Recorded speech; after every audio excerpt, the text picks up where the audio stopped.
Assalamualaikum warahmatullahi wabarakatuh. Kami dari kelompok 4 akan mempresentasikan mengenai cedera jaringan keras yang beranggotakan Asyari Kusumawardhani, Cynthia Sanmarmuah, RR Ajeng Kusumawardhani, Tika Novianti, dan Windy Nurizah Rahmawati. Cedera adalah kerusakan fisik yang terjadi ketika tubuh manusia tiba-tiba mengalami penurunan energi dalam jumlah yang melebihi ambang batas toleransi fisiologis atau akibat dari kurangnya satu atau lebih elemen penting seperti oksigen. Klasifikasi cedera. Yang pertama ada berdasarkan berat ringannya. Cedera dapat diklasifikasikan menjadi: yang pertama ada cedera ringan, cedera yang tidak diikuti kerusakan yang berarti pada jaringan tubuh kita. Misalnya, kekakuan otot dan kelelahan. Yang kedua, cedera berat, cedera yang serius, di mana pada cedera tersebut terdapat kerusakan jaringan tubuh, misalnya robeknya otot atau ligamen, maupun patah tulang. Klasifikasi yang kedua, berdasarkan jaringan yang terkena.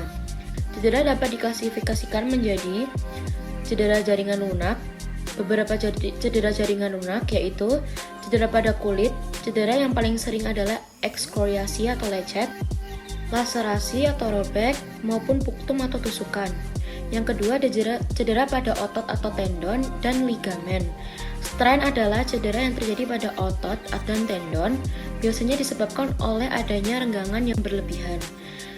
Yang B, sprain adalah cedera yang disebabkan adanya perenggangan yang berlebihan sehingga terjadi cedera pada ligamen.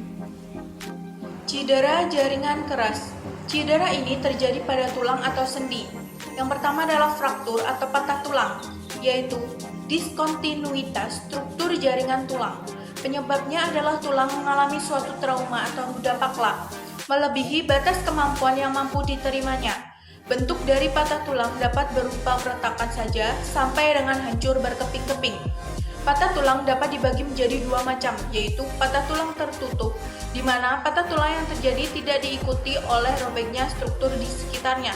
Yang selanjutnya adalah patah tulang terbuka, di mana ujung tulang yang patah menonjol keluar. Yang kedua adalah dislokasi, adalah sebuah keadaan di mana posisi tulang pada sendi tidak pada tempat yang semestinya. Biasanya, dislokasi akan disertai oleh cedera ligamen atau sprain.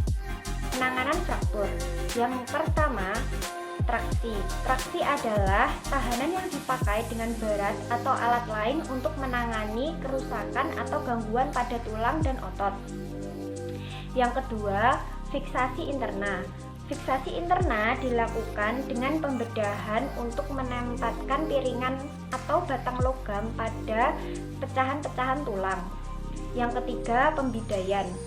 Pembidaian merupakan suatu cara pertolongan pertama pada cedera atau trauma pada sistem muskuloskeletal untuk mengistirahatkan atau imobilisasi bagian tubuh kita yang mengalami cedera dengan menggunakan suatu alat, yaitu benda keras yang ditempatkan di daerah sekeliling tulang. Yang keempat, pemasangan gips atau operasi dengan orif. Gips adalah suatu bubuk campuran yang digunakan untuk membungkus secara keras daerah yang mengalami patah tulang. Yang kelima, penyembuhan fraktur dibantu oleh pembedahan fisiologis pada tulang, sehingga dianjurkan untuk melakukan aktivitas otot dan penahanan beban secara lebih awal. Penanganan cedera pada kulit. Yang pertama adalah luka lecet atau ekskoriasi. Menurut Potter dan Perry pada tahun 2005, pembersihan luka yang dapat dianjurkan adalah menggunakan cairan normal salin atau NaCl. Normal salin merupakan cairan fisiologi yang tidak akan membahayakan jaringan luka. Penggunaan normal salin ini juga bertujuan untuk meningkatkan perkembangan dan juga migrasi jaringan epitel. Setelah dibersihkan dengan normal salin, maka tutup luka dengan kasa steril dan juga fiksasi. Yang kedua adalah luka robek atau laserasi. Menurut Junaidi pada tahun 2011, luka robek pada umumnya memerlukan jahitan.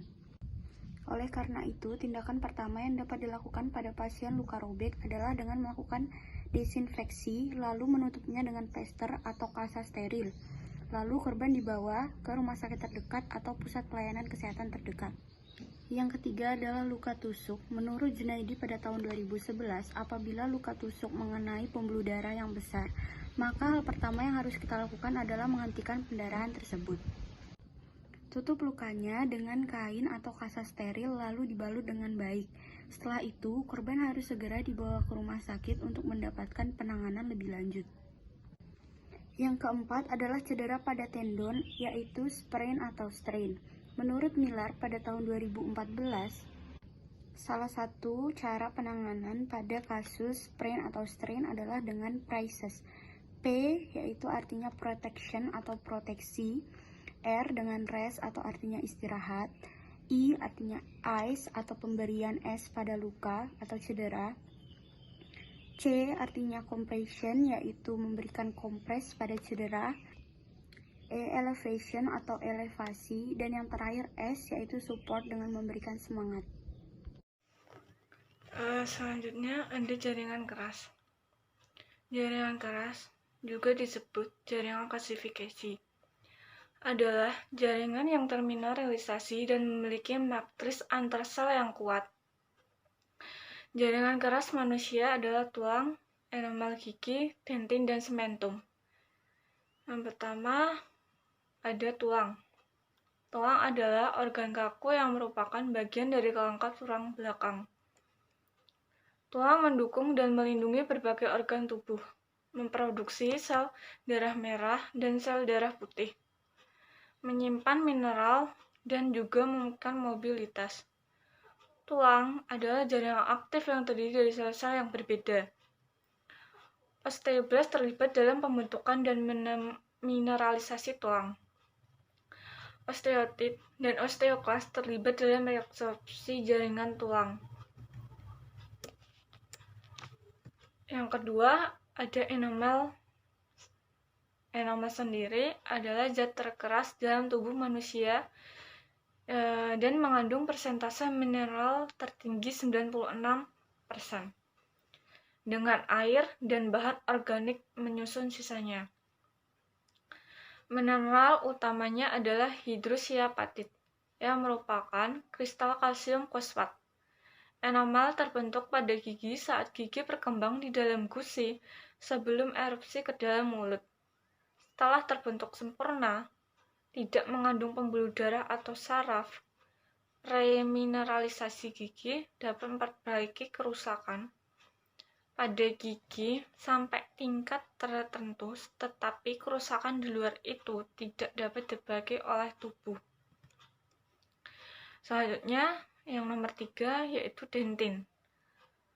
Berdasarkan beratnya, 70% dentin terdiri dari mineral hidroksiapatit, 20% bahan organik, dan 10% dari air. Berpenampilan kuning. Hal ini sangat mempengaruhi warna gigi karena emel yang tembus cahaya. Dentin yang kurang termineralisasi dan kurang rapuh dibandingkan emel diperlukan untuk menopang emel. Tingkat kekerasan mineral dentin sekitar 3 pada skala Mohs. Berikutnya yang nomor 4 yaitu semen.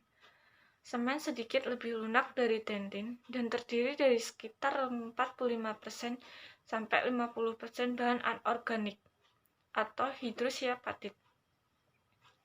Menurut beratnya dan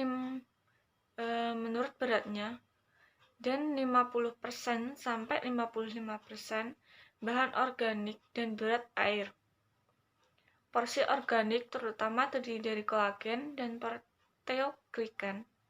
Sementum bersifat avaskuler, menerima nutrisinya melalui sel-selnya sendiri yang tertanam dari ligamentum periodontal vaskuler di sekitarnya.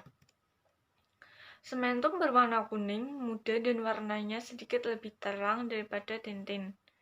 Ia memiliki jaringan fluoridin tertinggi dari semua jaringan termineralisasi.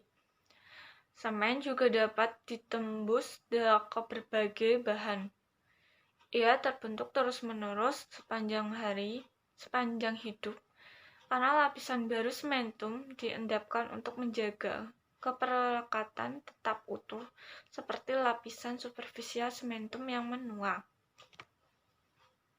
Sekian presentasi dari kelompok 4. Jika ada salah katanya, kami mohon maaf. Wassalamualaikum warahmatullahi wabarakatuh.